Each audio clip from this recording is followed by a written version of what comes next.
Nice. I like that idea. I've talked to so many people and they don't know where to start. And we're such a society of, I need the answer, get it on your phone, or go to the doctor, or go wherever. And we have not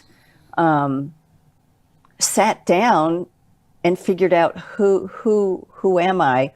And I mean that just from who am I as a living, breathing person? What hurts? What doesn't hurt? Right. What am I doing? Why am I? We're totally afraid to self-assess ourselves and do any of our own tissue work, do any of our own deep stretching, because there was so many things. We went from eggs being bad to burgers being bad, but we also went from, you can't massage your leg, you're going to cause blood clots. You can't do this, and we're so paralyzed. But we should be able to massage our own arm when it hurts. We should be able to rub our neck and maybe just move our skull a little bit, and all of a sudden it releases.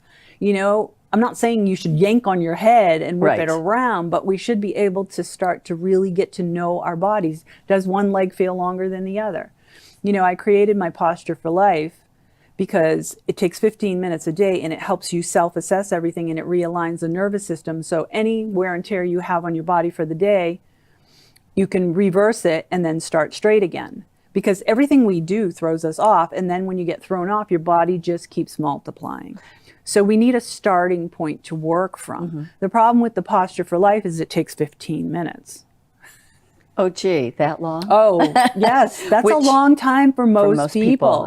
And I tell people you should do it from start to finish, because we start at the ankles and we work all the way up and we realign everything. Well, now they're doing one piece here and one piece there, and it doesn't help them as much. Correct. Well, it's not going to, because your whole body is this intricate system of the nervous system firing in a pattern. So if you start overfiring the wrist when you're doing these things, now you're going to throw the other shoulder off.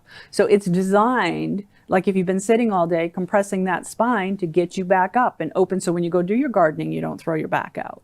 But 15 minutes for most people is like the most horrible thing you could ask them to do, which is really sad, because if you look at the statistics, I read it some time ago, 6 to 8 hours extra a day from our ancestors, because we have washing machines, we have microwaves, we have dishwashers, we have cars, we don't farm our own food, we have vacuums, What are we doing with all that time?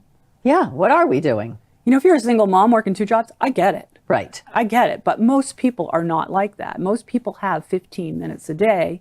But what's happening with this healthcare crisis, we have to wake up and start taking that 15 to 20 minutes. Because I had a client a couple weeks ago. She was in an emergency situation and she couldn't even get into Dartmouth because their ER was closed. She had to be ambulanced to another hospital 2 hours away. That's a big deal. Yep. That's a big deal. My husband needed hip replacement. He had to wait 8 months. 8 months, and then his second one was another 6 months after that because the schedule is completely booked. Oh my goodness. I have people waiting months for tests because the system, to get into urologists in this area, you could be a year or two wait to get into a urologist or a neurologist. So it's getting challenging where people have to start saying, okay, what do I do? Because you only want to be there when you're sick. You don't want to be there for all these chronic little things. Correct. And you have to look at aging. What is my aging going to look like? Because this system is not going to save you.